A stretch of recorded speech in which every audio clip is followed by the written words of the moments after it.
10, 9, 8, 7, 6, 5, 4, 3, 2, 1.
All right, ladies and gentlemen, welcome to the Wrestle Talk Podcast, episode 530.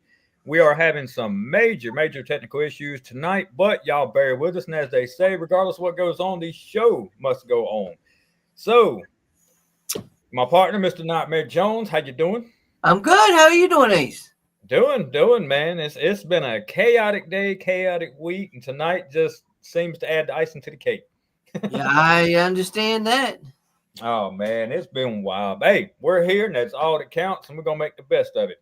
We're gonna have a few little issues with some of the banners tonight, especially I think when it comes to the high spots, but we'll work with it as we go. So man, how you doing, man? How's your day been? How's your week been? I'm doing good. Hopefully, what happened last time I was on the show doesn't happen this time. Because last time, I kind of got kicked off by a Gabriel. Yeah. I know, right? He can't pop up tonight, so we could do the same to him. Which right now he's basking in the victory of being the new fully crowned Warriors Heart champion. So congratulations. He is. And I guess to step off in some FWC business real quick. I don't know if DeJuan's going to be here tonight, but we have new tag team champions, Mr. House and Miss Susie House. The House Mafia has finally, after a few years, captured the FWC tag team champions. Mr. John House, Mr. Hardcore House, has successfully retained his hardcore title for probably the thousandth time already. Going on almost 2.5 years, almost 3 years now.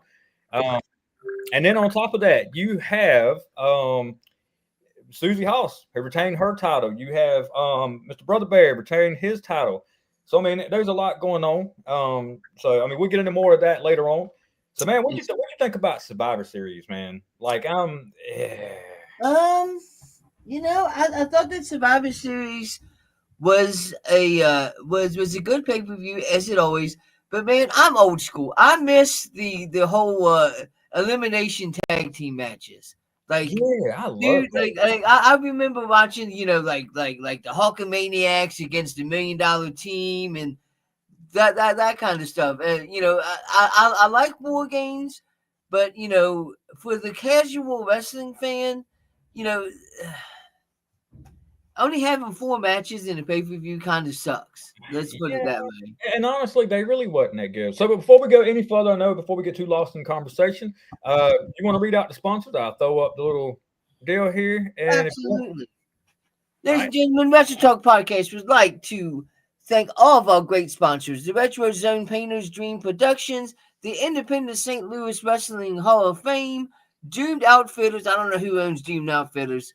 World Domination Wrestling Alliance, and the FWWC, the world's premier fantasy wrestling group. Hopefully I did a good enough job for you.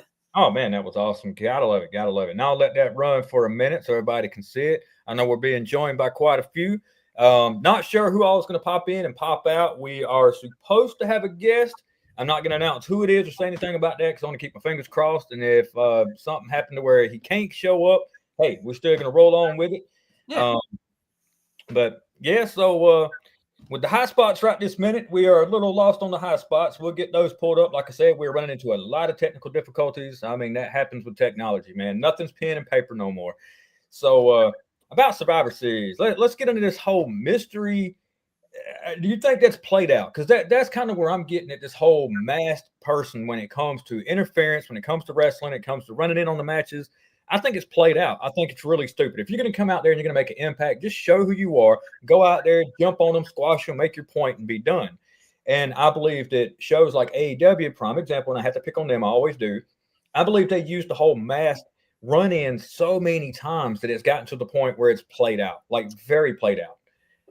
What's your thoughts on that one? I actually kind of like the Man Superstar because it gets everybody talking about who they think that it is, who they think that it is. Like we've heard, it could be Seth Rollins, it could be people have said that it could be Dean Ambrose, like it could be so many different people, and I think that they do it just to get everybody's thinking about who it could be, and each week this guy's going to continue to show up and attack people, and I think he finally is going to be revealed at the I think it's the January 6th Monday Night Raw when Braun Breaker goes against CM Punk for the title. I think it's finally going to be revealed that it's Austin Theory. That's Really? just my opinion.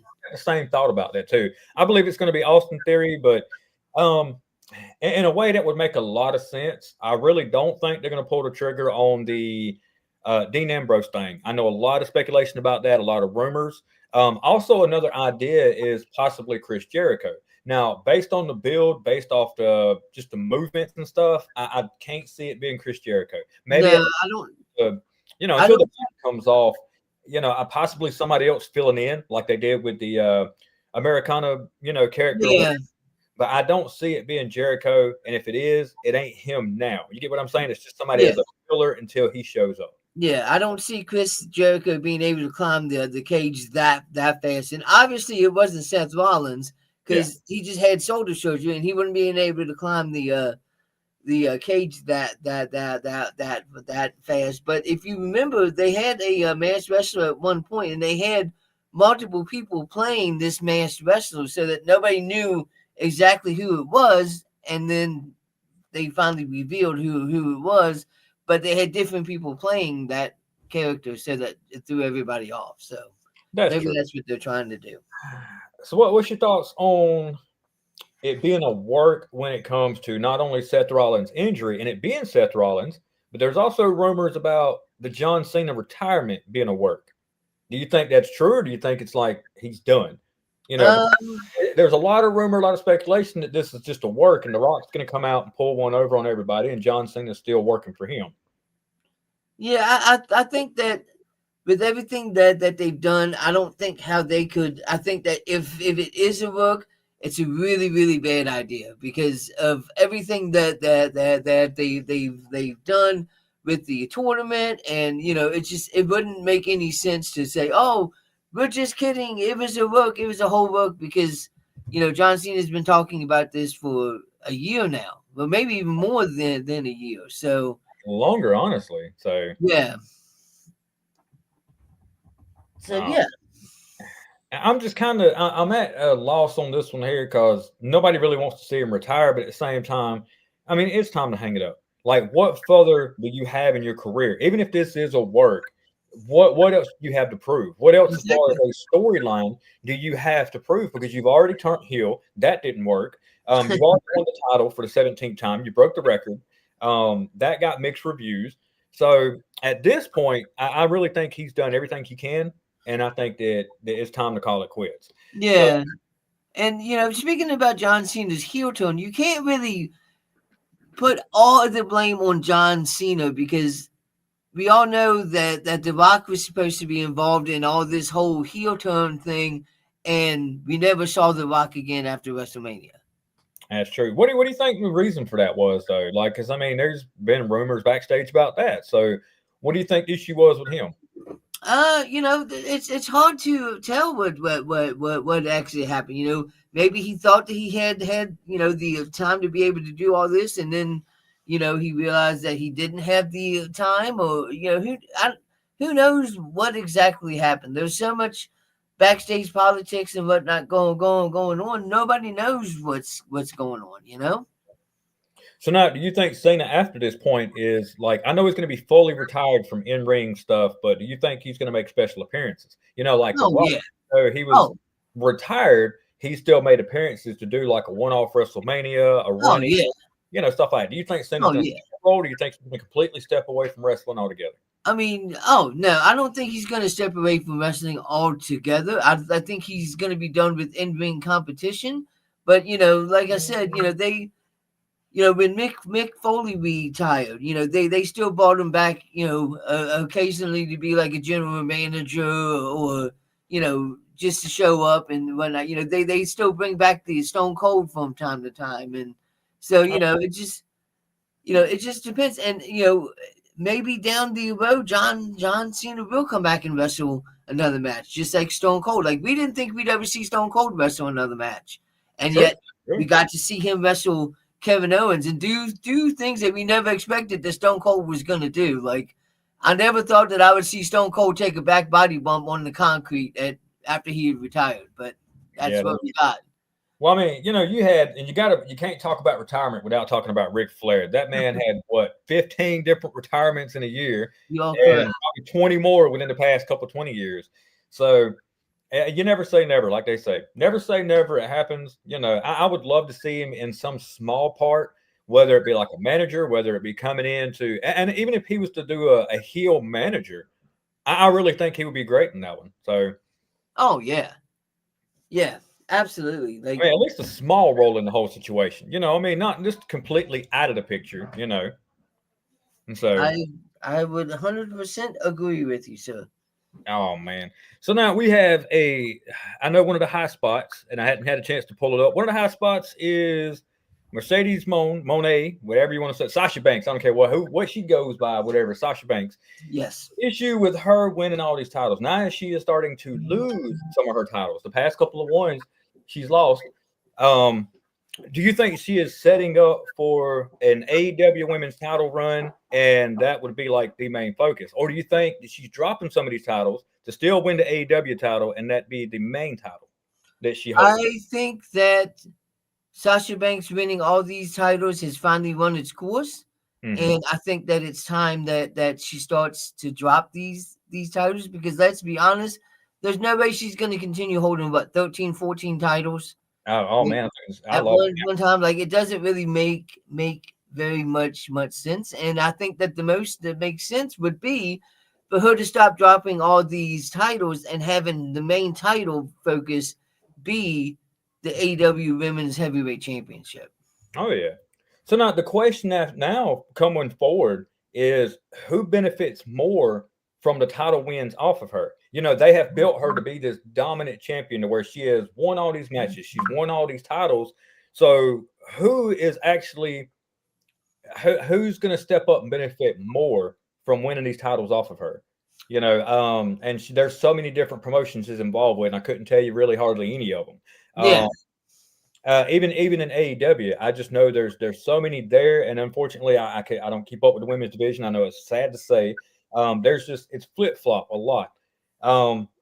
What promotion, in other words, I'll put it that way. In general, what promotion benefits more off of her losing these titles? Well, you know, she just lost the Ring of Honor TV title, and that's something that a lot of people have been talking about. So, you know, that, you know, just the fact that she lost the title already has people talking about it. So, you know, it's, you know, anybody that is looking for a big promotion and beats her for one of those titles, it's going to benefit them 1,000%. Like, you didn't hear about Sky Red or whatever her name is that beat her until, you know, much about her until after she beat her. Now everybody's talking about her. So, you know, it's. Yeah, I'm kind of the same way. It's more of a what superstar really deserves it, and that's almost even with WWE. And we jump back to them a lot with WWE. With Cody Rhodes holding the belt, who would benefit more from getting it from him? Who benefits more from getting the belt from CM Punk? Now, I personally am not a CM Punk fan. I really think they dropped an opportunity to push a younger upcoming star instead of giving the belt back to CM Punk. I don't believe that he deserved it. And honestly, I really don't believe that they should have given the belt to Cena and let Cody Rhodes be the one to dethrone him. They could have had anybody but Cody Rhodes beat John Cena, and that could have skyrocketed their career. You know, Cena has nothing left to prove when it comes to that. So him giving the belt to somebody, kind of like with what he did with Dominic. You know, I think they should have done the exact same thing with him, but just with another superstar. You know, they could have took the WWE title off of him and gave it to, prime example, LA Knight. Because let's be honest, nobody wants to see Gunther. I love Gunther to death. He's a great talent. I don't believe he's the one that needed to take on John Cena in his last match. I think that's a joke. And I believe that LA Knight should have been the one that match, and LA Knight should have been the one to really step over. Even if he would have took the title off of him, the Intercontinental title, I think he would have been the one, should have been the one to wrestle John Cena in the very last match. Okay, so my question to you is, who is more believable to be able to beat John Cena, LA Knight or Gunther? Do you Both. really see Both? I mean, because when you really think about it, LA Knight, and he's always been compared to like The Rock, a mixture of The Rock and Stone Cold. You know, and he has that persona. Them two already have a unfinished history together. You know, remember when they was working together at one time? You know, they had that few little matches where they was a tag team, a few little deals where they had the run-ins. They had that already established. Like, okay, yeah, we're going to face off eventually. Gunther has had no interaction with John Cena, no history with him, and all of a sudden we're supposed to believe that he's supposed to jump into a match with him and beat him. And I'm not saying that he can't. I'm not saying that his character is not built to where he could just dominate Cena and be done, but LA Knight has already built his point himself in that stardom, and the crowd has already responded to this already, and that makes this huge difference. The crowd wanted LA Knight.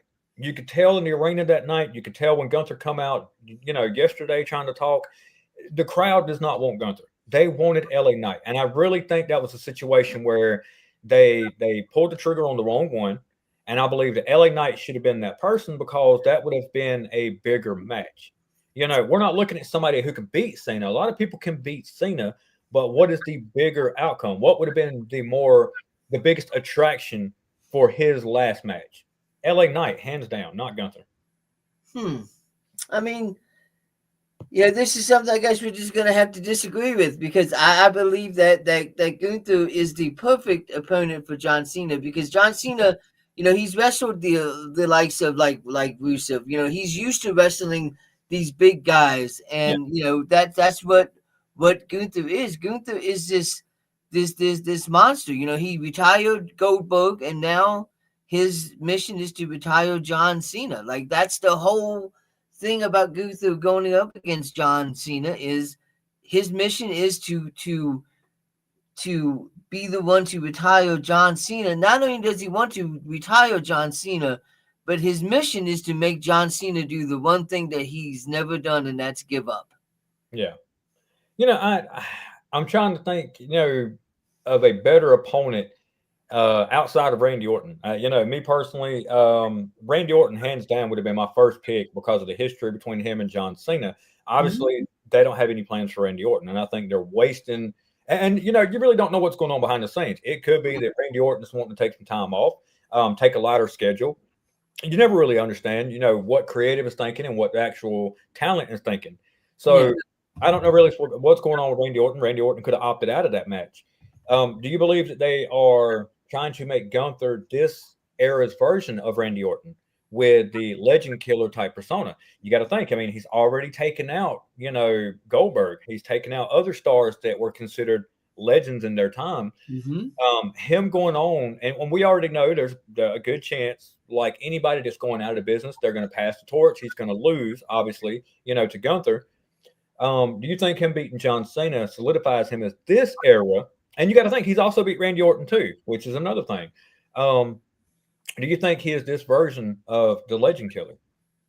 Yes, I think that this is Gunther is another version of the Legend Killer, and I can see Gunther and Randy having a match together. You know, Legend Killer against Legend Killer. Who's the better Legend Killer? Yeah, and you know the sad part is Gunther's already got 2 wins on him. you know. And then I like Gunther, I really do, as far as them pushing him. I just in this situation, I think I'd have took it a different direction on that one. Do you think you'll see Gunther after this back in the title picture? Yes, absolutely. I think that this, if he beats John Cena, that this solidifies his, you know, as a contender for the champion.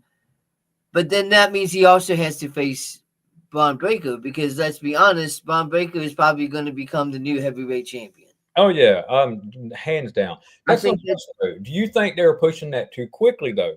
Braun Breaker has the talent. He's amazing. He's not the greatest on the mic, but I mean, as far as him taking off with his career at this point, do you think they're pushing it too soon for him to actually win the title, or do you think this is the perfect time for it?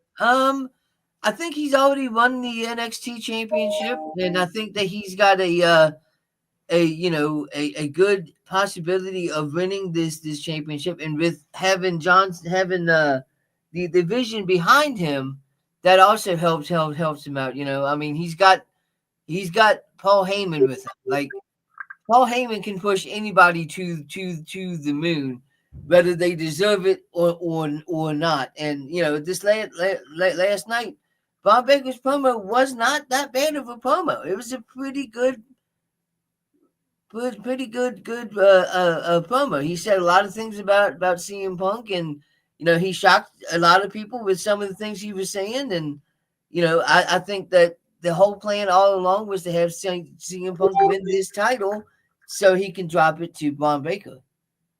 Yeah, you know, I kind of, yeah, I mean, I agree. I agree giving it to Braun Breaker. Maybe not quite this early. Let him get a little bit more established. So, okay. My bad. I was reading a message there. Like I said, tonight's show, y'all, this is going to be kind of a hit and miss when it comes to some of our technicalities on the show. Yeah. You got Miss Hoss on the comments. I don't know if y'all can see the comments. She said Braun should be the tag. Okay, Braun Browns should be the tag champion. Braun. I'm sorry, she corrected herself there. Braun should be the tag champions. Speaking of tag teams, I'm glad she brought that up. Guys, what do y'all think about the announcement that the Usos are officially back in the tag team division? I think that is the best thing right now for Jey Uso. I think that Jey Uso's singles career, that what he's been doing, it was great. Kind of gotten stale, and being back with Jimmy is just what he needed to get back into the mix of things. I'm still hoping for a Jey Uso heel turn. I still want to see a Jey Uso heel turn. Yes and no. I want to see Jimmy though. That'd be the one I want to see. I want to see Jimmy pushed. And is that too much in your face right there as far as the comments? I mean, hit and miss on that. We'll do this here. I kind of want to see Jimmy step up. I want to see Jimmy be the one to really take over and be like, you know what? I've heard Jey for too long. He's been the one just straight up in everybody's face. I'm sick of it. Now it's my turn to shine. And I would believe more of a Jimmy heel turn and a top guy than I would Jey. And I know the yeet thing got over so quick, but I think Jimmy can get over without the catchphrase. I think Jimmy can get over without having to do the yeeting. And I mean, let's be honest, in Survivor Series, I think that was one of the most corniest situations. A lot of people liked it, but that was extremely corny, where he stopped the show just to do a whole yeet segment. And I'm like, come on, man. Now it's to the point where you're beating a dead horse. This is really getting pathetic. Yeah, but didn't we already see a Jimmy Uso heel turn? Like when he wrestled Jey Uso at WrestleMania, wasn't Jimmy a heel at that time? I believe so. I believe it was Jey was the face and Jimmy was the heel. And I think that was actually the start of like the Jey Uso like push. You know what I'm saying? Yeah. So now I guess they could reverse it though. They can reverse it and have, you know, the heel Jey and face Jimmy, and we're just gonna see how it goes. You know, But at Yeah. the same time, they've already put AJ Styles and Dragon Lee on notice that they're going for the tag team titles. Yeah. So, do you want to see them win the titles again, or would that be something that's just kind of a little more played out? Yeah, I mean, I love the Usos, and the Usos are a absolute fantastic tag team. So, yeah, I mean, I would not be opposed to having the Usos be the tag team champions again. Absolutely. Yeah, I mean, and, I kind of think it's a little more excited. I was excited personally. I was never really that big of a Uso fan, but giving props is just hands down. They make the division better. The guys are explosive in the ring together, even though separate, they're just kind of hit and miss. Together, these guys are great. So I would love to see them back in the tag, back with the tag team championships, regardless of which ones, because they can go for either one. And I just think that with them being in the tag team division, it makes it way more exciting. Because, I mean, let's be honest, for the longest time, you've had the most excitement with possibly uh, the New Day. And the New Day's kind of gotten stale. They did the whole heel thing, didn't really get over with the crowd much. AJ Styles and Dragon Lee, yeah, they're over with the crowd. But, I mean, I think the biggest pop anybody's gotten or the biggest reaction is the Wyatt Six, and I Yeah. think they're a great team. But now let's put that up against like the Usos, somebody that's already established as dominant champions, and it's not considered like a joke, kind of like kind of like the New Day's become. The New Day has been a little bit of a joke. They're kind of the butt of the joke here lately. So I would love to see the Usos against the Wyatts. That's kind of my dream deal there. Yeah, that would be a good match. The Usos against the Wyatts. Absolutely. Oh man. So where does this leave like the bloodline though? Because I mean, they have so much of that that's left unfinished, but then at the same time, do we really care for finishing that story? You think they should just say, you know what, we're done. We're not revisiting that. We're not opening it back up. Let's just be done with it completely. Because you have Solo still doing his whatever you want to call that, the reject, My family tree. yeah. So and then you got the original bloodline. You got Roman Reigns still trying to act like he's the tribal chief. You can't be a tribal chief without the bloodline. So do you think that's something that is eventually going to lead to a reunion of the bloodline, or do you think they're just done with that story altogether, never open it back up, never visit again? I think that the bloodline is has become overplayed. I think that the bloodline was great when they were doing it, but after so long, you kind of have to move on and figure something else out. I love the bloodline, and everybody was still chant what is it, the original type, the OTC. Couldn't Yeah, think of the name. Yeah, they're going to continue chanting that, but I don't see the bloodline coming back. yeah. I think it's done for. I really do. And honestly, I think a lot of that has to do with Roman Reigns. I don't believe that, and whether they say it or not, and they may not. I don't believe Roman Reigns physically is to the point where he can compete like he used to. I know he was in remission a little while back. There was rumors that there was a possibility that his health is declining. If you watch some of his interviews, you'll notice that he's in a doctor's office a couple of times. And if you catch him, you're just like, wait a minute. Now they'll catch him, backstage at different little deals, but he's either at a doctor's office. There's been times where the internet, they catch everything. Where he'll have something like I guess like an IV. I think there was a picture of something like that where So I don't necessarily believe that he's going to be competing much longer. And I think because I believe there's still a lot for him as a character, as a person that can do in the business. I was never really much on the Roman Reigns train. I didn't want to jump on board, and I really still not much of a fan. Huge respect for him as a person, though, as a character, what he's done. And, I may not like his persona as far as just the persona. You get what I mean? I don't like the tribal chief. I never really got into it. As far as Roman Reigns, gotta love the guy. I just don't think that at this point, he might be to the point where there's not much left in the tank. And so, go ahead. We've definitely seen a decline of Roman Reigns. Like He's not wrestling as much as what he used to.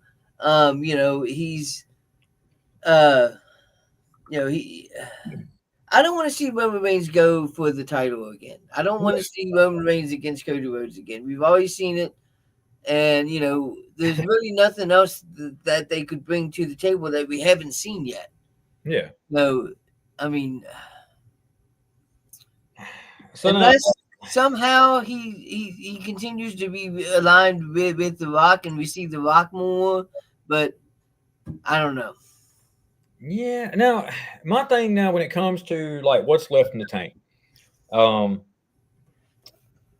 you can't go without mentioning CM Punk. You know, how much longer after he loses this title do you give him? You know, because he's not a young guy anymore either. I mean, he's up there with John Cena, and he's up there with, you know, these older wrestlers that was from that era that has already retired. And he's like one of the last ones. And unless they bring back like Chris Jericho, unless they bring somebody. Ooh, now this is a good question. Good question. What if Roman Reigns brings back the Shield in 2026? Good question. But what purpose would it necessarily serve? Like say if they brought back the Shield, I would love to see that for a nostalgia reason. What purpose do you think that will serve if they did, though? I mean, for nostalgia, I mean, it would be cool. I mean, I personally feel that they don't need to bring the bloodline back. I think that the bloodline is a thing that was great when it was around, but now it's you know, just like we wouldn't need to bring back the NWO. Like the NWO was great, but why would you bring back the NWO again? You know. True. I would love to see the Shield come back at least just one time, even if it's like a DX reunion. You know how like you had the DX come back, they had their moment where they went for the titles.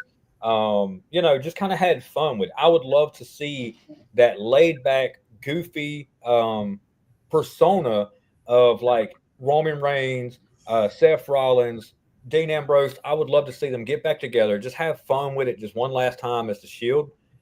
Made nothing major, you know, maybe go for the tag titles, goof around, you know, nothing major as far as the storylines. I would hate to be like watching once again them trying to turn on each other for a major title. I don't think that would make any sense, and I think it would ruin it. So definitely bring them back, just for kind of a one-off, but not until a major storyline. Let's just, you know, let them kind of ride off into the sunset together and be done. But yeah, sure, I would love to see them bring them back. Yeah, I mean, the only way that I could see that happening would be if they were all getting ready to retire. If Seth Rollins was getting ready to retire, Roman Reigns was getting ready to retire, and Jon Moxley. If all three of them were getting ready to retire and Jon Moxley wasn't involved in AEW anymore, I could absolutely see that happening and seeing them having one last hoorah before they ride off into the sunset. Yeah. I mean, yeah, I would definitely love to see just that one last deal. Well, I mean, I guess that goes back to CM Punk, though. How much longer do you really think he's got, though? Once he loses that belt, do you really think he's going to stick around, or you think it's going to be where he just loses it, disappears, and don't come back? I think that when he loses that belt, you're going to see him around. He's still going to wrestle every once in a while, but you know, he's not going to be chasing the title anymore. I don't think. I think that after this, when he loses, he's finally not going to. He's done everything he needs to do, and I think that you're going to see him wrestle less and less and less, and then eventually, he's going to finally retire. He's going to retire in WWE. That's for sure. He got his WrestleMania main event. You know, he won the championship again, you know, so, I mean, what else is there left for him to actually do that he hasn't done yet? That's true. Now, when the moment comes with him, though, who do you see being his last opponent? You know, because there's so many opportunities for CM Punk to have, like, dream matches. I mean, you got to give it to him. I'm not a big CM Punk fan, but, you know, there are some matches I would love to see. Seth Rollins, let's take him out of the equation. I'm so sick of seeing that. I'm tired of seeing him go against Drew McIntyre. I don't want to see him against Cody Rhodes. I think that's going to be a waste. Possibly Roman Reigns to an extent. I would love to see them two face off, but I would love to see Roman Reigns just crush him and be done with it. When it comes to CM Punk, I think that would be where Jericho comes in. I would love to see a Jericho CM Punk match, but he'd be the one to retire CM Punk. Yeah, that would definitely work. They've had their issues in AEW, so but not issues, but they had their feuds in AEW, so that would definitely work. You could also, what if the person that ends CM Punk's career is the one and only LA Knight?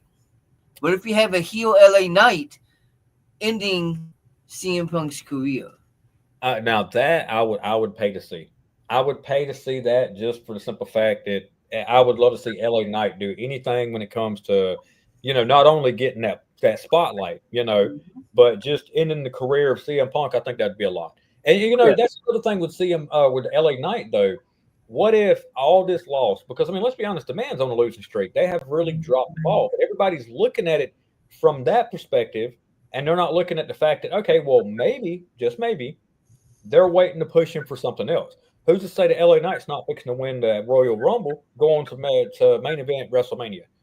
Because let's be honest, man. Everybody has those little streaks before, they take off. They lose a few, and then bam, they take off. So what if this is that era where LA Knight's just paying his dues, and then boom, he explodes, wins the Rumble, wins WrestleMania, and he's the champion going into next year. Exactly. That's one thing that they could definitely do. I've heard rumors that maybe Sami Zayn's going to win the Royal Rumble this year. Where's he been at anyway? Like he's just they were running a angle where he was injured and he wasn't able to compete, and he had a feud with the My Family Tree, and I think that they had a match going into Survivor Series, not actually on Survivor Series, but the SmackDown before Survivor Series, I think. And then I don't know what else they're going to be doing with Sami Zayn, but who knows? Maybe we'll see a heel Sami Zayn again. That's true. I would love to see a huge, if they bring back Austin Theory, and I believe they should. He's on that LA Knight level when it comes to just. Come on, the fans were getting behind him. Before he disappeared, the fans were getting behind him tremendously. Yeah. So I think they should have an angle to where you have LA Knight, Austin Theory, either as a team together or against each other going for a title. Now, that would be just epic. I believe that them two have that more modern Cena Punk kind of situation, Yeah. I definitely agree. That would be a really good match, I think. I agree. It would be a great thing to see LA Knight and Austin Theory as either tag team or rivals. I think both of them are great on the microphone. So yeah, why not? Yeah, that'd be something different there now. He says, hold on. Let's see. We got this. What if John Cena wins the Royal Rumble? That would go against the whole John Cena retirement thing. Like if John Cena is in the Royal Rumble, then that goes against his whole retirement. And what is the point of this Saturday's night's main event of John Cena's last match? True. Why retire him if you're just going to bring him right back and win the Rumble and have him back in the main event of WrestleMania? Yeah. That just kind of drags it out. It really does. It's almost like that feeling of when The Rock come back and face Cena the second time. Way too predictable. And honestly, it was just like you already knew if he come back, he wins. John Cena won the Rumble, got the title, and then all of a sudden it's like, okay, now we see where this is going. And I think a lot of times when they do that, they give away the story and it takes away from the hype of the story. Even though it was a big match and everybody wanted to see it, nobody really wanted to see round two. And then if you're gonna do it kind of like you had the Shawn Michaels Undertaker match. You know, the first one leading up to it, you're not gonna top the storytelling. You're not gonna top the emotions that went into it before the match, during the match, even after the match. That was just a lot of that. That was amazing storytelling. That was something that you're probably not going to see for a very long time when it comes to the storytelling. They come close with the Cody Rhodes deal. Cody had some of the best storytelling as far as to finish the story deal. I think it's very well overplayed, honestly, at this point. Okay, you finish the story now and get lost. So if they do it and they turn around and do it the right way, I believe that the winner should be somebody completely unpredictable, somebody just out of the blues. And if they bring back, say, prime example, if John Cena was to come back and have this one last match at WrestleMania, which I hope you don't, I think it should be a spare of the moment kind of story, something where he just makes an appearance and says, "Hey, you know what? I got unfinished business with you. Let's roll with this." You know, I believe that Cena can take anybody, just like he's proven before, in a very short time frame, and make that a believable story. You know, just having his name on it, like prime example, Undertaker. You know, the Undertaker, all he had to do was just pop up, bam, that story was already told. You didn't have a backstory, you didn't have anything to go on other than the fact that Undertaker was there. And I believe that Cena at this point is to the point where he can do that. Just namesake alone, say, you know what, yeah, he's going to pop up, do this match. You don't necessarily have to have a backstory. Or even Triple H. Maybe God forbid if that man can still wrestle, I would love to see that man wrestle until he's 90 years old. You know, Randy Orton, same way with Randy Orton. I don't believe that Randy Orton really necessarily needs too much of a backstory anymore. I believe Randy Orton point in his career where you could just say, hey, you know what? Okay, you got Mr. Jimmy Harris Sr. Good evening. How you doing? But I believe that he is at the point where you could throw him with anybody and just him roll with it. And honestly, I would like to see Randy Orton win the Rumble. I really do. I'm a huge Randy Orton fan. I honestly think, in my opinion, that he is probably going to go down as the greatest of all time. When you look at the and I know John Cena at this point, when you look at like his accolades, whatever, okay, fan base. But when you look at pure out longevity, you look at what he's done in different eras of wrestling, been able to adapt to each era. You know, he went from learning with the best, with Ric Flair and Triple H and all them, to surpassing them in that era, hanging with guys like John Cena, CM Punk, AJ Styles in that era. Okay, then he steps into a completely different era with all these new guys, and he's doing just as good. He hadn't missed a step. He slowed down. Even after his surgery, he come back bigger, better, just as good, and gets like the same reaction, if not more of a reaction now than he's ever gotten. So I believe that hands down, Randy Orton will probably go down as one of the greatest ever. You know, so I believe, you know, give him another run with the belt, you know. Yeah. I could see Randy Orton getting one more run with the title, but my question is if he does, who's going to beat Randy Orton for that title? That's true. I would like to see him be the one to retire with it, though. I mean, if anybody's actually deserved it, if they're not going to give Randy Orton the record, which they've already given to John Cena, let him be the one to win it and then retire. Just like, you know what? I won the belt. Nobody can beat me. Bam. I'm done. And anybody, if anybody could pull that off, it would be him, because, you know, he can go both ways with it. He can go as the heel or he can be the face. And people still, it would be believable for Randy Orton to take the belt and say, you know what? I'm done. I don't need to lose it. I'm out. You get what I mean? So I believe Randy Orton, if anybody's going to do it, I believe he would be the one to pull that trigger on.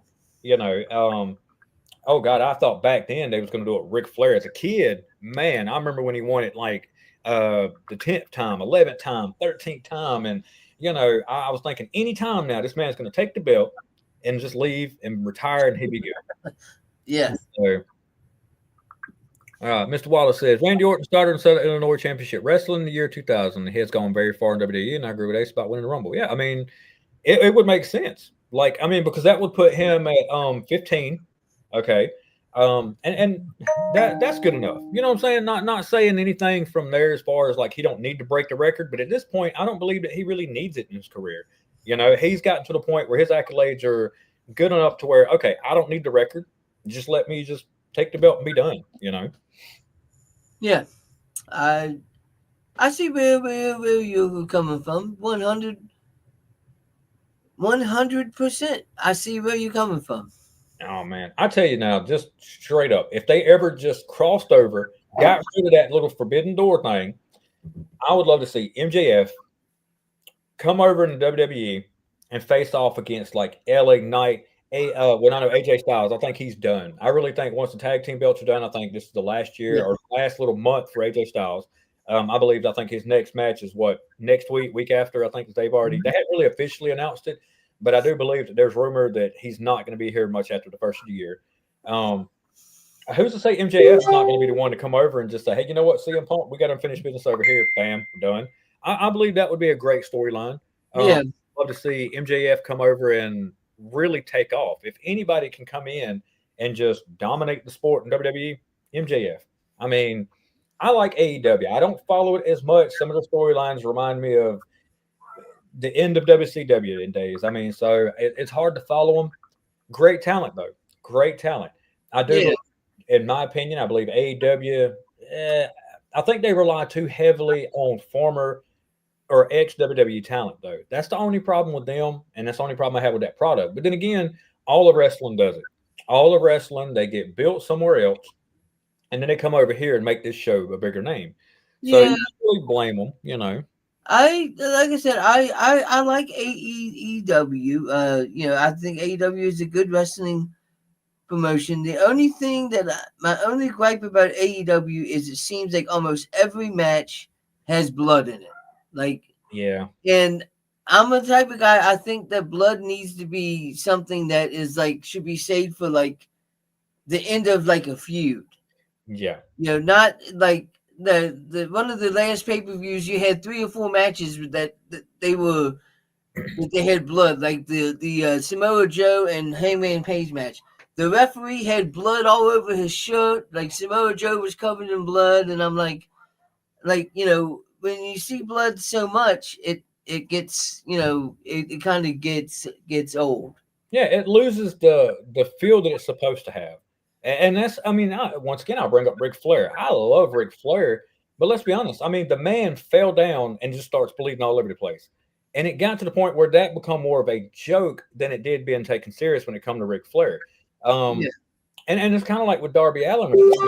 Darby Allin's a great talent. Now, I believe the man's very entertaining, but it's at the point where this man is extremely dangerous, not only to himself, but the people around him. Bumps that he's taken. I mean, come on, man. Look, I get it that, people like Mick Foley, Terry Funk, all of them, they had amazing careers putting their body on the line like that. But the sport has evolved to the point where that's really no longer necessary. People really don't want to see that as much as we used to want to see it back then with ECW. And even back in ECW, let's be honest, some of that was taken too far. I mean, you talk to any of them wrestlers now in their interviews, and they tell you a lot of that was regrettable. The good times that got to put them on the map, but what it done to their body and shortening their career, that I think they would regret going back and like, hey, you know what? If I'd have changed anything, I would change taking it to that extent. Darby Allin's taking bumps that are just extremely dangerous. And I believe he would be the one that we're going to see have and I hate to say it, and almost like an Owen Hart moment. And you never want to see that in wrestling. You never want to see that in any sport whatsoever. But with the stuff he's doing, he's going to screw up. I mean, you're going to test fate so many times before fate slaps you and says, hey, quit being stupid. You get what I mean? So either we're going to see a major injury with him or we're going to see an Owen Hart situation. And that's going to be the next topic. That's going to be that point where that discussion has to be made of asking, when is it going to be enough? When is enough when it comes to, this particular spot in wrestling? Is that kind of spot, is that kind of hardcore mentality really necessary when it comes to the sport now these days? Because these guys, you want to be entertaining. This is all for entertaining. As we all know, it is, I would never say fake. It is choreographed for the most part. Yes. Why would you choreograph yourself taking a bump that can literally paralyze you? And that's kind of what I'm getting at with that. It's just, and he is nothing more but a glorified wow guy. And anybody that's been in it, you know what I'm talking about, he's a wow guy. He wows the crowd, But every match is like, now you're expecting something different. How can you top the stupidity of the last match? Well, you do something even dumber. So eventually you're going to test those boundaries and you're not going to be able to do it no more. I And agree. understanding whether he's facing some kind of personal demons inside of his head, and he just says, "Hey, this is the only way I can get it out." And I will be the first to relate to that. I really did. After my wreck, I had a lot of grief, a lot of issues, a lot of problems. I thought I'd get right back out there, and when I was in the ring, I volunteered for every stupid bump, every stupid match that I can get into, all because it was a coping mechanism. Like a very self-destructive. Let me Yeah. just push myself to the limit. Let me just feel something. You get what I mean? And so I Yeah. have my reasoning for it, and maybe that's something that nobody knows. So that may be something that he can be going through that nobody knows about. And you never know about stuff like that. It's all up to them. But Yeah. and that's even with the kickouts. We're talking about stuff that's just overplayed, and I'm so sick of seeing 5,000 kickouts in a match. Yeah. It's something that just, and we've discussed it on here several times, but it keeps happening. Like, it's a topic that is steady being discussed all over the place, because you would think that they would pay attention to the internet fans. You would think that people would say, "Hey, you know what? We see the internet fans. We see that this is something that's just really not working anymore. People are starting to really criticize it. Let's knock it off." They're not. They're continuing to do it. So it's like, okay, do you take finishers serious anymore? So Right. I agree. all I right, so agree. Yeah, we're I've seen talking Ronnie to Allen take some pretty gnarly bumps, and I'm like, that's killed him. Like I've seen him do spots like the coffin drop off of the top rope onto the steel steps onto the outside of the ring. The blood and guts match where he went through a flaming table, and like in slow motion, like he actually was on fire, and yeah, like it's just. But it's also, this is the same guy that climbed Mount Everest.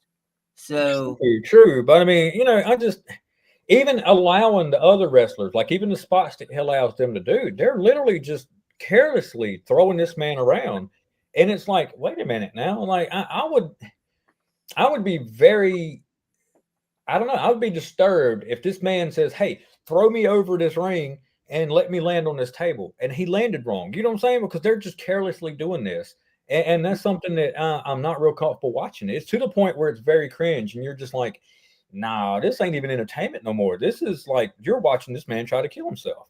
So exactly. it's not even entertainment anymore. Um, so I'm mixed on that right there. There's spots where it was very entertaining when I was a kid, Yeah. and I feel the same way about some of the what they call it, off the top move, luchador style. I believe the luchador style should strictly be like it used to be. You saw like a cruiserweight match, and that was like the highlight of the night. Now it's every match is like 5,000 flips and just a bunch of dancing around. It's like, let's just turn the channel. I think that's what's happening with wrestling altogether, though, not just AEW, but with WWE. Yeah, I definitely agree. I agree 100%. I've got to go real quick. I'll be right back. All right, you're good. All right, so we are heading into hour number 2. I don't know how much longer we can be able to keep it and how many fans we got still tuning in. Once again, guys, we have had a lot of complications with tonight. We do apologize for any setbacks, any technical issues we've had. We've had some guests that was supposed to show up. Unfortunately, when we go live, that's the fun part of going live. You never know what's going to happen. Guys that are guests that are supposed to come on, we understand. We do. We truly understand that people have a family. People have jobs. We understand that people, stuff happens. That's just the beauty of life. Stuff happens. Unfortunately, it puts people at a last minute spot, puts them on the spot, and we have to work with what we got. So tonight we have really just kind of flew off of anything we can grasp at. If you're watching still, especially after, us sitting here rambling on about absolutely nothing, we definitely appreciate it. We do. And y'all will make this is why we still do the show. The guys that tune in that are extremely loyal, and we see you, we really do. We see you all on this, every time in the comments, we see you showing up on the viewer deal. This is why we still do it. And I believe that there's so many times that they have stepped over and said, "Hey, you know what? We may not be able to do this anymore." let's bring him back on here and to the stage. Hey, no, you're coming back. Hey, I But, am back. yeah. So, like I was saying, though, it's when we're put on the spot like this, and we have a show that is done live every other week. You're going to run into problems. So, like I said, as I was saying to finish up, to the fans that are still out there watching tonight, the ones that have been loyal, this is why we do it. So we do definitely appreciate you. We apologize for any setbacks tonight. Our guest obviously had something come up. We don't know. We don't want to pry into his personal business. We'll probably find out after the show.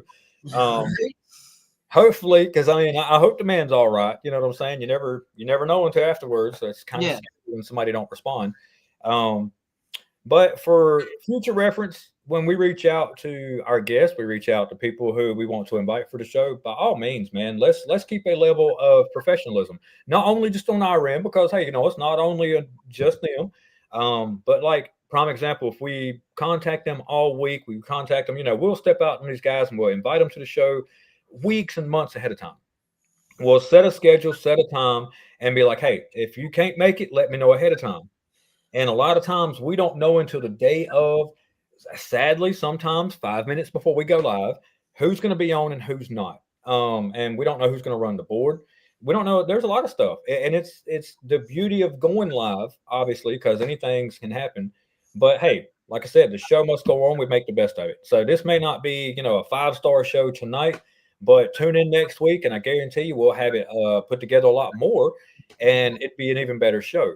A lot more organized for sure, because I think we have all learned our lesson tonight on what we can allow and what we can't allow. Yes. Especially with the board. I think a lot of us are trying to learn it. I know that we have relied heavily on a few people, and it is slacking. I'll be the first to admit I really didn't want to try to learn the boards because I thought it was too complicated. I'm like, nope, we got people to do that. Well, in the case of an emergency, hey, we've learned we really didn't have a whole lot of backup. Yes. So and it happens. So I think going forward, we definitely want to get to that. So FWWC, we're going in hour number 2. Let's get into some FWWC news. We had End of Days coming up. End of Days is over. Like I said earlier, we do have new tag champions. We have a new Warriors Heart champion. And we have some FED news. Let me get to this right here because I do want to pull that up. I don't want to exclude them. If you have not paid attention to the FED, Season 3 is coming to an end. We have a lot of people that are going to be moving up to the main roster. The main roster is going to see a new class of performers, great talent stepping up that is going to give all of us a run for our money. Me and you, we've been there, done that with the guys that's on this roster right this minute. And I think it'd be great to see some new talent. I'm excited. I've had a chance to work with them. I've had a chance to step down into FED, go toe to toe with some of these, and I got to admit, man, they gave me a run for it. So we will announce the date for FED Final Stand, and this is going to be their ending the season deal. But it's going to be a fantasy crossover match. We're going to have people from the FED stepping over, taking on an opponent of their choice from the main roster. So I don't know how much I'm going to be able to announce on that one, but I'm just going to let you know that is the matches I believe are already set. And I'm looking forward to that. I don't have a card for it quite yet, so I don't want to jump ahead and something come up and that not be the case. But FED Final Stand, when they set the date, you're going to see fantasy matches of FED against the main roster. Yep. And these guys, I'm telling you, I'm ready. They are primed. They are ready. And when they step over into the next season, these guys are going to be on the main roster, and they're going to be going for titles. They've already picked who they want to go after. And I'm going to go ahead and tell you, ain't none of y'all safe. Whether it's your new Warriors Heart champion, tag team champions, none of y'all are safe. So even me, I've had my tie-in with it. So, me and you might have had our issues in the past, but I think in this situation, we're going to have to kind of stick together and make sure that me and you are still relevant compared to these guys. Yeah. So, but I yeah. agree. Heading into our next season, what are you looking for in the FED outside of, I guess, title matches? I know everybody says, hey, I want to go for this title. I want to do this. I believe that you have something coming up major when it comes to a possible title opportunity. Where do you see yourself coming into this next season of FWWC? I am looking forward to ending Bishop's career and ending his tag team with Jason Curtis, brothers in arms. I am looking forward to taking everything from Bishop, and that's exactly what I'm going to do. Not as Nightmare Jones, but as Nathaniel Jones, because as you saw last night, I was attacked by Bishop at the end of the match after I had wrestled a triple threat match. You know, that's the coward that Bishop is, and he seems to think that just attacking me with the baseball bat is going to get him what he wants. And my answer is still going to be no. You don't get to face Nightmare Jones. You are going to be facing Nathaniel Jones. So now, give me a little background on this, because I'm intrigued by the story. This is something that I've been trying to follow, and y'all just completely took me off guard with what happened recently. Mhm. I got to admit, man, y'all got my interest on this. So from a background deal, what started this between you two? Oh my goodness, me and well, Bishop and Nightmare Jones go back a long time in the FWWC, and we were some really big foes, and there's unfinished business, and he wants to face Nightmare Jones again, and that's not I'm not going to give him that. He's going to face Nathaniel Jones, and I'm going to put him in the hospital, and I'm going to end his career, and so he's on borrowed time. Let's put it that way. Yeah, and speaking of borrowed time, I know that I hate to rain on the celebration for our new Warriors Heart champion, but as announced, there was some backstage, politics that led to some stuff or whatever. Me personally, I was able to pull some strings that comes in handy when it comes to who all you know, and I have gotten myself a number one contender spot for that new fresh Warriors Heart championship. Okay. So, Gabe, you're already on notice. You already knew you was on notice from the start. I announced it before in the days that whoever won, it didn't matter whether it was him, whether it was Savior Saint, they was on notice. And when I cash in on that number one contender spot, that's yet to be determined. I hadn't quite decided when, whether I drag it out, whether I want it to be a major deal or cash in on a Monday. Who knows? But that's my goal for this next season. Ace is going to be the Warriors Heart champion. And as I've said before, in this whole make the FWWC great again, that was my goal. And it starts with claiming that title and being not only the top champion, but taking that title to a whole nother level, taking it mainstream, taking it to a level that even the great Moby Lou couldn't take, And, my question after this, because I know he's in the shadow and I know he's watching, is what is Savior Saint doing now that he done lost? He still has the crown. He is still the ruler of the ring until that next, person steps up to claim that crown, which will be probably right here at the beginning of next year.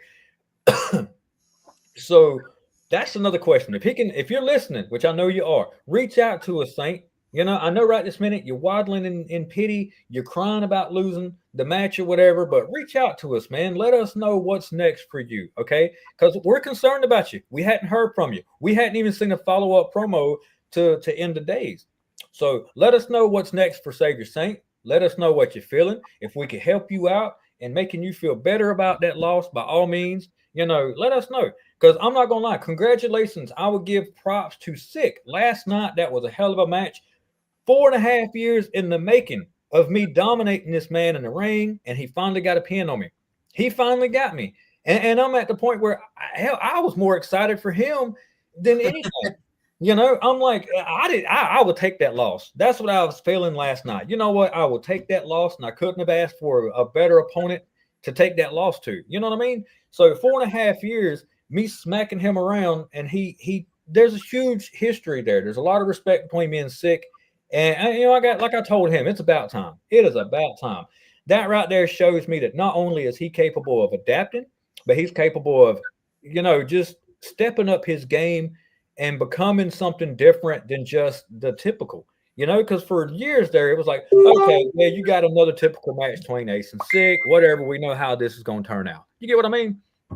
Last night, he went above and beyond, and I'm telling you, the man, it was an amazing match. He did great. So now he won't do it again, but last night he got it.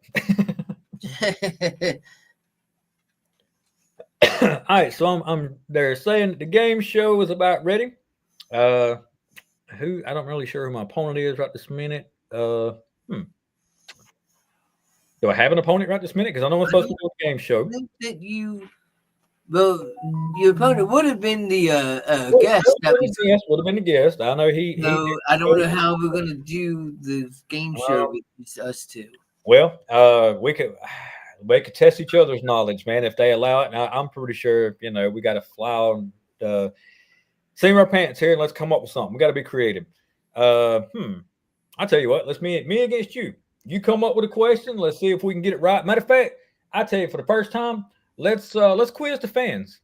I mean, if somebody's out there listening and they want to, pop up and say, "Hey, look, let's ask them a question." If somebody wants to answer, hey, let's test our fans' knowledge. What's the questions anyway? And I'll go against the fans. I'll see if they can answer it quicker than me. All right. Let's see here. Let me pull it up real quick. So tonight's Wrestling Talk Podcast Game Show Challenge category is Family Business. I'll give you the names of members of 3 famous professional wrestling families. When you think you know the answer, all you have to do is just shout it out. So I'll give you a bunch of names that are in a historic professional wrestling family, and all you would have to do would be to tell me who the family would be. I got you. So it makes sense. I mean, right? Yeah, and our guest ain't here, so like I said, let's test our fans. Let's see their knowledge in wrestling here. See if they can pop it up and say it quicker than me. All right. So the first question is Jack, Chris, Fitz, Mike, Ross, Marshall, Lacey, David, Kerry, and Kevin. Briscoe? Not the Briscoes. Not the Briscoes? Not the Briscoes. Oh, man. Name them out again. Name them out again real quick. Oh, we're going to name them again. Jack, Chris, Fritz, Mike, Ross, Marshall, Lacey, David, Kerry, and Kevin. I want to say either. Well, I know the Briscoes that what the Von Erichs, right? The Von Erichs, yes, that would be the Von Erichs. If you have not seen the Von Erich movie, I would definitely suggest seeing that movie. That movie was a fantastic, probably one of the best wrestling movies I've seen. Yeah, it was good. I got to admit, I was never a fan of the movie The Wrestler. I for some reason I've seen it. I mean, I know a lot of people like died by that movie, and I'm it's not a bad movie. I can definitely watch it. It's not my favorite, but I can definitely watch it. Yeah, I think it's more. I think anybody else playing that part would have made it better. I'm just not a fan of Mickey Rourke for some reason. I think he's the one that just kind of, for me, it's his portrayal of it. I believe that he just not. I don't think he really done good. I think anybody else in that would have done better. Yeah. So all right. So what do we got as the next question? All right. Question number 2 would be Sam, Matt, Lloyd, Joe, Alpha, and Sika.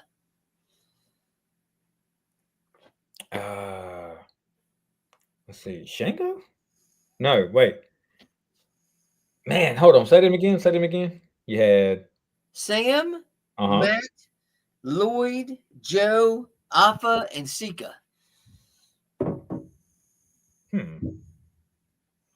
This one's got me stumped on here. What y'all think? Somebody in the crowd. What you got? So somebody in the crowd. If y'all could name that family, what's the family that he just listed out? Dang, man, I'm trying to think. It's right there on the tip of my tongue, and I just, for whatever reason, can't think of it. Shoot, what's the answer to it? It's the Anoa'i family. Joe would be Roman Reigns. That's right. What got me is he still holds a record right here in Georgia when he played with Georgia Tech. I like the guy. I really do. Just not really a fan of the whole tribal chief thing. I really wasn't big on that. But as far as Roman Reigns, I mean, come on, man. He played right here in Georgia. Got to give him a name. He played for Georgia Tech. I did not know that. Played Georgia Tech. Got a record still here in Georgia Tech. He was great, man. Great. people around here, when he was going off in the WWE, that was a big thing around certain areas around Georgia. They're like, hey, wait, he played here. You know what I'm saying? So we're like, heck yeah, that's our tribal chief. But yeah, that was pretty good. All right, so what else we got? All right, question number 3. Saul, Hector, Mando, Hector, Chavo, Gory, and Eddie. Oh, Guerrero. Oh, absolutely. The Guerrero. As soon as you said Chavo and Eddie, yeah, and it was Chavo and Eddie.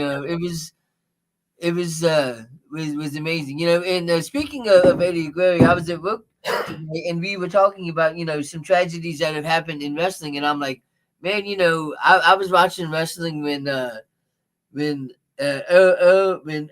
Owen Hart passed away, when Chris Benoit passed away, when Eddie Guerrero passed away. I mean, it definitely hits you, especially. But I would have to say that the biggest that I've seen people would be either Eddie Guerrero or Bray Wyatt. I think for me it was Chris Benoit. Good. So I guess because of not only the circumstances behind it, but for the fact that growing up, I was always a huge Four Horsemen fan anyway. I mean, not just of the original, but any version. Now, of course, there were some versions that was kind of corny. I was a big Chris Benoit fan. I loved it, and I had a chance to meet him. Like I said, he was staying right here in Georgia, so there were times that you would come across him, and the times that we would come across, even though you didn't have a chance to really just come up and have like a great conversation with him, he was very humble. I mean, he took the time to acknowledge that at least you was there. Even in past, just even at the meet and greets, back when WCW would come through here years and years ago, they would come through Georgia. One of the biggest spots were the Albany Civic Center, and they would have a lot of meet and greets. And even then, getting to talk to the guy, getting to see him, then just a real humble person. I mean, so having to, I don't know, knowing that only just happened not too far from where I'm at now, but also just somebody that I've watched since I was a little kid. It was a huge part of what made me love wrestling growing up. And all of a sudden, this is what happens and the circumstances. And you're like, oh, wow, this hit like really deep, because it goes to show that not only what they go through mentally, but physically in the sport. Yeah. And, what you see on the camera is not always what's going on backstage.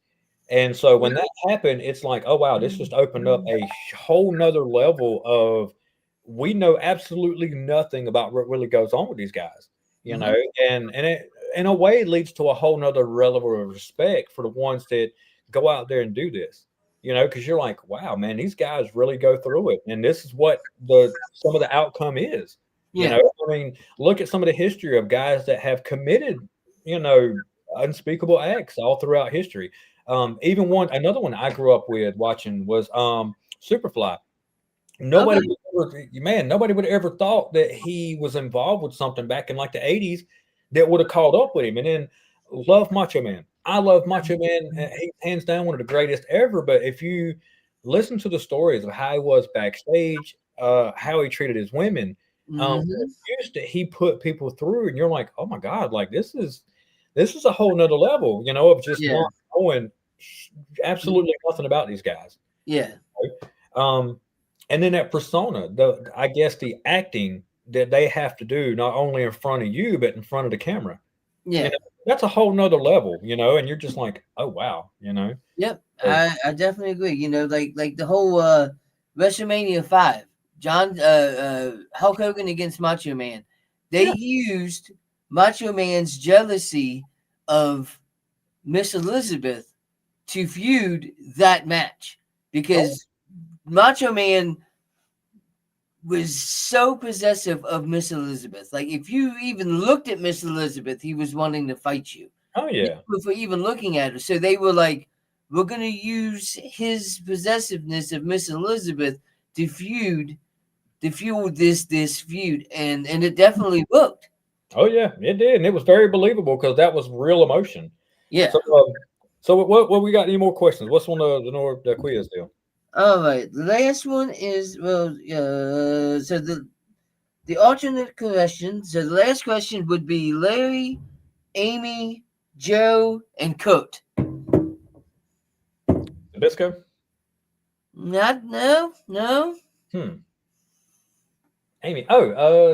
Shoot, man. Dang it. It's right there. I know it too. It's a perfect family. The Hennings, no. The Hennings, you're correct. Yeah, that's what I was thinking. The Hennings. Yes. It was like, and I was like, okay, I got you. The Man, Hennings. that's somebody, man. Kurt Hennig, man. I love some Kurt Hennig. That Absolutely. was awesome. Well, shoot, that wrapped up the game deal. Yep. Well, guys, I mean, I think that's about covering everything. We could run through the sponsors again real quick. Yep. Let's do the sponsors real quick.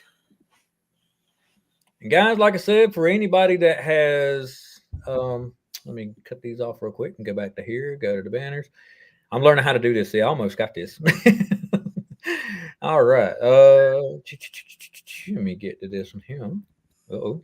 Make sure I got the right one. Wait. Well, let me find it again. All right. So,